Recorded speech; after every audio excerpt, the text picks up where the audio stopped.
আজকে বাড়ি থেকে বেরোলাম খুবই দরকারি একটা কাজ মেটাবো বলে, কিন্তু সে কাজটা না হওয়ায় ভালোই হয়েছে একদিকে। দেখুন কেন বললাম ভালো হয়েছে। নমস্কার। তো প্রথমে তো যাবো ক্যান্টিনে, তারপরে ওখান থেকে ইচ্ছে আছে একটু প্রিন্সেপ ঘাট বা কোথাও একটু ঘুরে আসার। এখন বাজে হচ্ছে 1:30। আসলে আমরা এতক্ষণ ধরে ওয়েট করছিলাম, কাকু দুধ দিতে আসবে, তো সেই দুধের অপেক্ষায় ছিলাম। তো এতক্ষণে এসছে, দিয়ে দিল।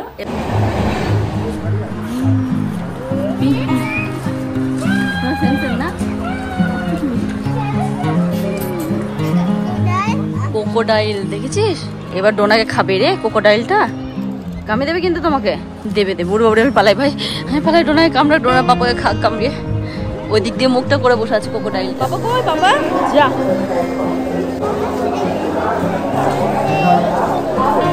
এখন আমরা রয়েছি হাওড়া স্টেশনে। এই ট্রেন থেকে নামলাম, এখন যাচ্ছি হাওড়া ব্রিজের উপর দিয়ে।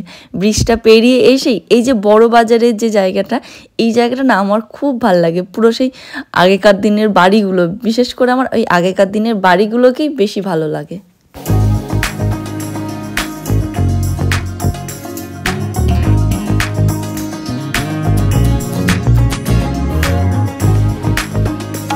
আপনারা জায়গাটাকে দেখে হয়তো বুঝতেই পেরেছেন, এখন আমরা এসে গেছি প্রিন্সেপ ঘাটে।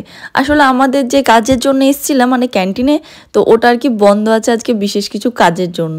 তাই ওখানে গিয়েই সঙ্গে সঙ্গে ফিরে আসলাম। আর এসে তাই এখন এখানটাতে ভাবলাম কিছুটা টাইম কাটাই।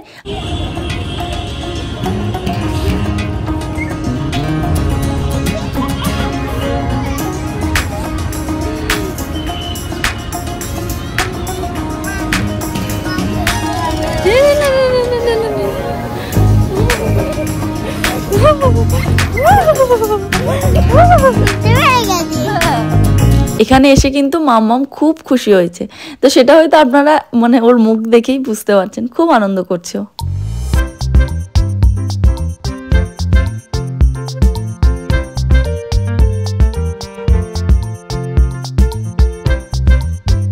ঠিক আছে, বাই, টাটা টাটা।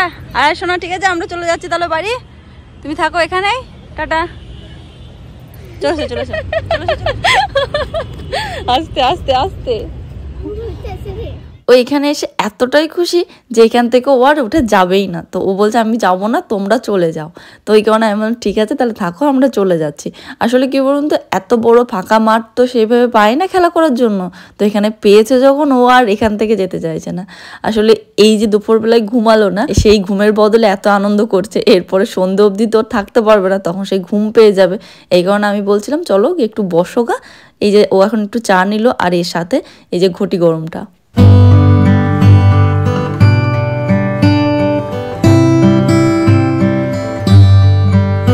জানেন তো, আগে যখন কলকাতায় থাকতাম ওই কোয়ার্টারে, তখনই আর কি ওই প্রত্যেক শনিবার বা রবিবার সন্ধেবেলায় এই পার্কে আসতাম, আর এখানে আসা মানেই চা নিত, আর তার সঙ্গে এই ঘটি গরমটা। এটা ঘটি গরমটা থাকতোই, এখানে খুব ভালো বানায়ও এটা।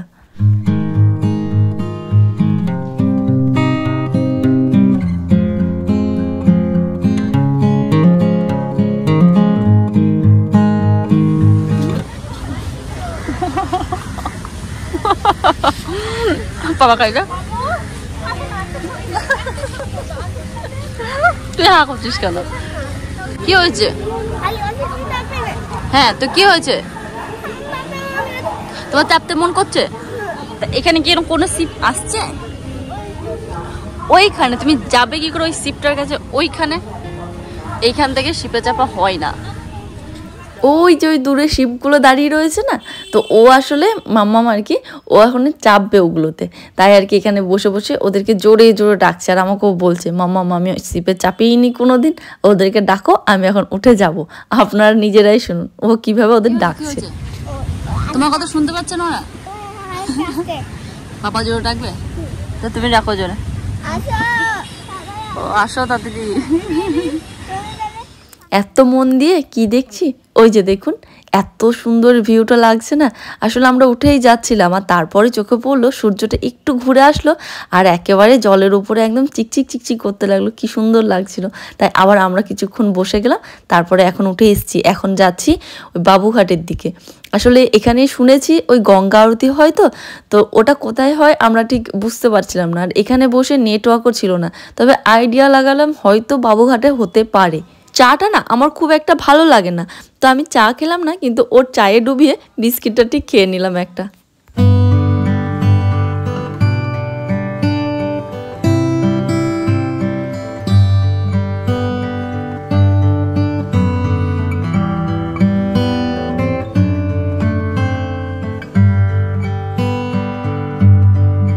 বহুদিন আগে এরকম আমরা দুজন আর কি হাঁটতে হাঁটতে এই প্রিন্সেপ ঘাট থেকে বাবুঘাট অবধি গেছিলাম। সে তখন কোয়ার্টারে থাকতে ডোনা ছিল না। আজ আবার অনেক দিন পর এই রাস্তাটা পুরোটা হাঁটতে হাঁটতে যাবো। এই মাত্র এসে পৌঁছালাম আর খুব ভালো টাইমেই পৌঁছালাম। কেন বলুন তো, এই যে দেখুন এখন চেয়ারগুলো সেট করছিল আর এসেছি কি সঙ্গে সঙ্গে চেয়ার পেয়ে গেছি সামনেখানে। আমরা ওই প্রিন্সেপ ঘাটে থাকার সময় তখনই ওখানেই দুজনকে জিজ্ঞাসা করেছিলাম যে এটা কি শিওর ভাবে যে বাবুঘাটে হয় কি না। তো সত্যি ওনারা আর কি বলেছিলেন হ্যাঁ হয়। আর আসার পর সত্যি মনে হচ্ছে যেন এসে খুব ভালো করেছি। দেখুন এখানকার ভিউটা কি সুন্দর লাগছে, আকাশটাকে দেখুন, মানে এত সুন্দর গঙ্গার ধারে। খুব আফসোস হলো জানেন তো, ওই যে দেখুন ওখানে মহিলারা পুজো করছে না গঙ্গা মাকে, তো আমাকেও আর কি উনি বললেন, ঠাকুরমশাই ছিলেন, উনি বললেন যে চলুন পুজো করবেন, তো আমি ওনাকে না বললাম। তো খুব আফসোস লাগছে এই ব্যাপারটাতে। মানে আমি না আজকে এই যে জামাটা পরে এসেছি সেই জামাটা পরেই ভাত খেয়েছিলাম, তো এবার সেই জামাতে তো আর পুজো করা যায় না, কিন্তু এত বড় একটা সুযোগ আমি মিস করলাম।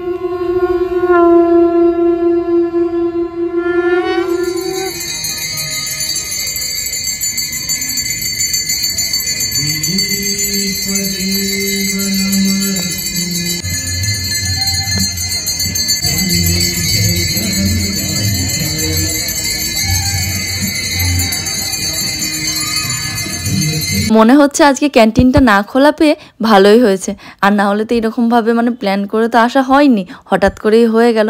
আর এখানে দেখুন এই যে একজন করে আরতি করছে আর একজন ওনাদের হেল্প করে দিচ্ছেন। তবে এটা দেখতে না এত সুন্দর লাগছিল, জানি না ক্যামেরার ওপার থেকে কতটা কি লাগছে ভালো, তবে এখানে থাকলে না সত্যি মন প্রাণ জুড়িয়ে গেল। আমার মনে হয় আপনারা যদি একবার এসে থাকেন এখানে তাহলে তো খুব ভালো, আর যদি না এসে থাকেন একবার অবশ্যই আসবেন, খুব ভালো লাগবে দেখবেন।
কি সুন্দর লাগছিল না বলুন। তো গঙ্গা মাকে এই মাত্র আরতি করা শেষ হলো, এখন ওনারা গেছেন ওই যে গঙ্গাতে, ওখানে গিয়ে কিছু একটা পুজো হচ্ছে বা কিছু একটা হচ্ছিল ওখানটা, তারপরে আবার ওনারা ফিরে আসলেন। আর এদিকে কত দর্শক দেখুন। তো আপনারাও যদি এরকম আসতে চান, এই জায়গাটা হচ্ছে না বাবুঘাটে, তো যারা চেনেন জানেন তারা তো জানেনই, আর যদি কেউ না জেনে থাকেন ভাবেন দেখে যে হ্যাঁ এখানে যাবো, তো সত্যি আসুন, এই জায়গাটা খুব ভালো। যদি হাওড়া থেকে আসেন ওই খিদিরপুর যাওয়ার বাসগুলো বা বাবুঘাট বলবেন যে দিক থেকে, এটা মানে বললে এখানে এসে পৌঁছে দেওয়ার এত সুন্দর জায়গা, আমি তো ভাবছি আমি এতদিন কেন আসিনি। তো এখানে একটা মা গঙ্গার মন্দির রয়েছে, চলুন সেখানেই যাই।